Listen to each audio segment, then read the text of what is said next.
Assalamualaikum warahmatullahi wabarakatuh. Bagaimana kabar anak-anakku sekalian? Bertemu lagi dengan Ibu Iza pada materi IPS kali ini, yaitu IPS kelas 9. Kita akan membahas pada bab 3 dalam tema besar, yaitu ketergantungan antar ruang dan pengaruhnya terhadap kesejahteraan masyarakat. Sebelum kita memulai bahasan kali ini, mari kita berdoa bersama-sama menurut keyakinan masing-masing. Berdoa mulai. Berdoa selesai. Sebelum kita lebih jauh lagi pada pembahasan materi ini, untuk memahaminya kita harus tahu dalam tema besar ini pokok bahasan apa saja yang ada di dalamnya. Jadi pada tema ketergantungan antar ruang dan pengaruhnya terhadap kesejahteraan masyarakat terdapat 5 bahasan penting. Yang di sini ada peta konsep yang Ibu ambil dari buku Intan Pariwara. Ada 5 sub bahasan yang di sini Ibu tandai dengan A, B, C, dan E. Yang pertama adalah tentang perdagangan internasional. Yang B, yang kedua tentang ekonomi kreatif berdasarkan potensi wilayah. Yang C, tentang persaingan sebagai peluang untuk meraih keunggulan ekonomi bangsa. Yang D, pengembangan pusat-pusat keunggulan ekonomi. Dan yang E, kita berbicara tentang pasar bebas. Untuk kali ini kita membahas yang pertama dulu, yaitu tentang perdagangan internasional. Jadi dalam perdagangan internasional itu kita nanti akan mencari tahu apa yang mempengaruhi adanya perdagangan internasional. Kita lihat panah di bawah.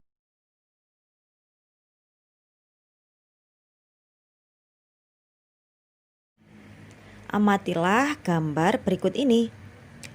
Indonesia merupakan negara yang kaya akan sumber daya alam.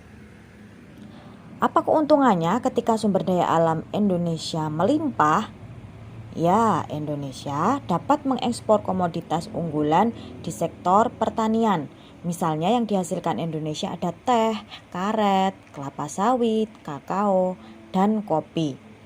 Nah, oleh karena itu perlu adanya perhatian khusus dari pemerintah terhadap kegiatan perdagangan internasional, karena nanti di dalamnya ada ekspor yang Indonesia perlukan agar berjalan lebih optimal.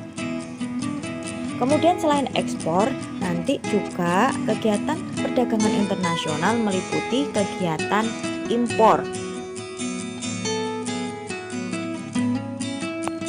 Jika kita mengamati apa yang ada di sekitar kita melihat dari mana sih masyarakat Indonesia memperoleh HP, sepeda motor, mobil yang kita pakai sehari-hari. Dari mana juga suatu negara dengan luas wilayah yang kecil seperti Singapura misalnya, dan tidak memiliki sumber daya alam yang memadai dapat memenuhi kebutuhan hasil bumi. Nah, pertanyaan tersebut menunjukkan bahwa keadaan suatu wilayah dengan wilayah lain itu berbeda. Jadi kebutuhan yang berbeda itu dapat dipenuhi dengan perdagangan internasional. Perdagangan internasional merupakan perdagangan barang atau jasa antar negara yang dapat diwakili penduduk atau badan lembaga suatu negara dengan penduduk atau badan lembaga negara lain berdasarkan kesepakatan atau perjanjian antar negara yang bersangkutan.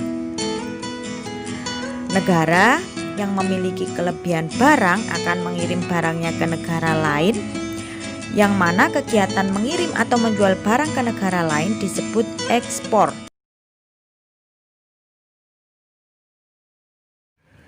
Masuk ke pembahasan selanjutnya, mengapa perdagangan internasional terjadi?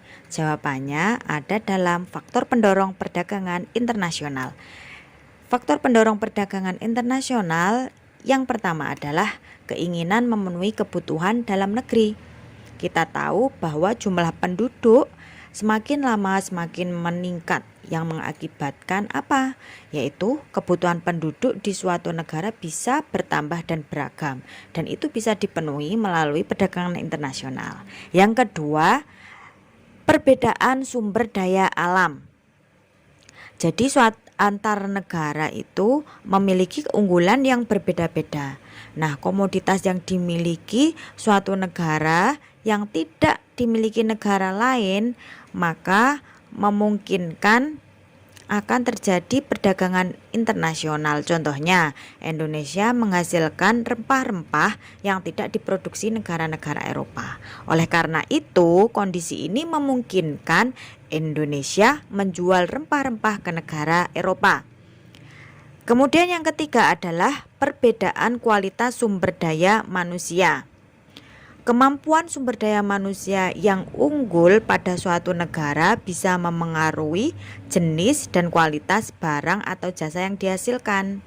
Kondisi ini mendorong beberapa negara mengimpor barang yang diproduksinya kepada negara lain. Sebagai contoh, Jepang yang negara maju karena sumber daya manusia yang unggul bisa mengirim barang-barang seperti sepeda motor ke Indonesia. Yang keempat, perbedaan ilmu pengetahuan dan teknologi. Begitu juga negara yang memiliki penguasaan dalam iptek yang unggul, maka akan menciptakan terobosan dan inovasi yang baru. Misalnya nih, Prancis tidak memiliki tambang mineral untuk bahan baku pembuatan pesawat. Akan tetapi, negara Prancis memiliki iptek yang unggul dalam pembuatan pesawat. Kemudian, Indonesia kaya akan sumber daya alam untuk bahan pesawat. Dari situlah Indonesia mengirim barang atau bahan untuk pesawat, kemudian Prancis memproduksinya. Setelah jadi, Indonesia mengimpor pesawat dari Prancis. Selanjutnya yang kelima adalah perbedaan budaya.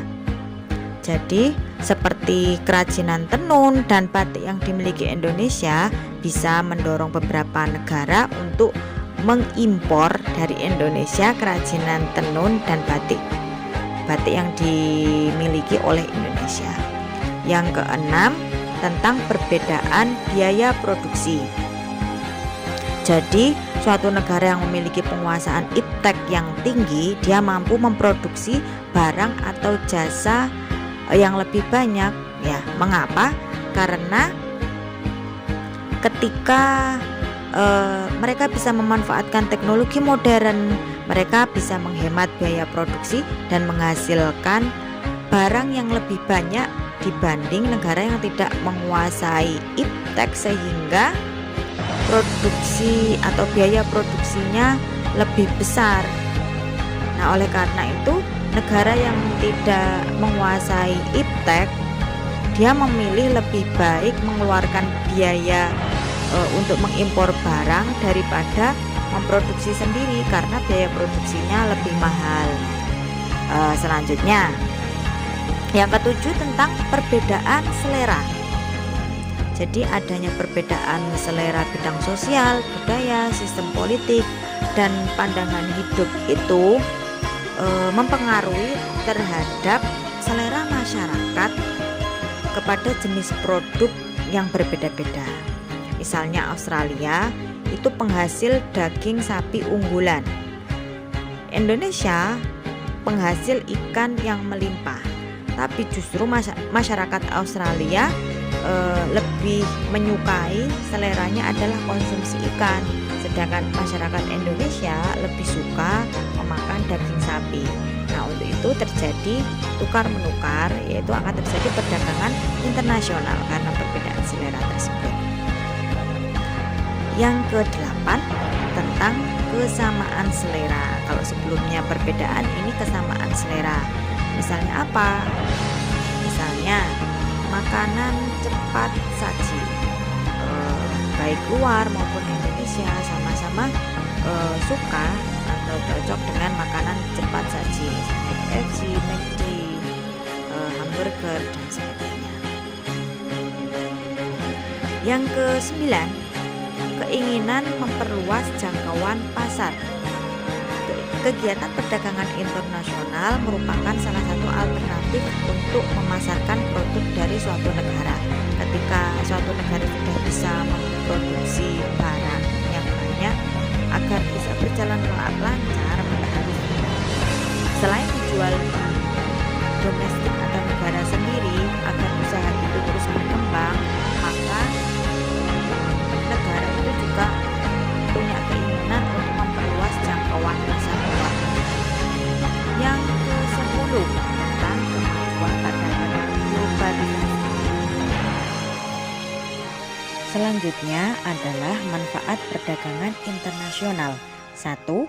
Memenuhi kebutuhan barang atau jasa dalam negeri. 2. Menciptakan spesifikasi produk khas yang dihasilkan suatu negara. Jadi spesifik produk khas ini seperti produk unggulan yang dimiliki suatu negara agar negara tersebut dikenal karena mempunyai ciri khas. Yang ketiga adalah meningkatkan hasil produksi dalam negeri. 4. Membuka kesempatan kerja. 5. Meningkatkan pendapatan negara dari devisa.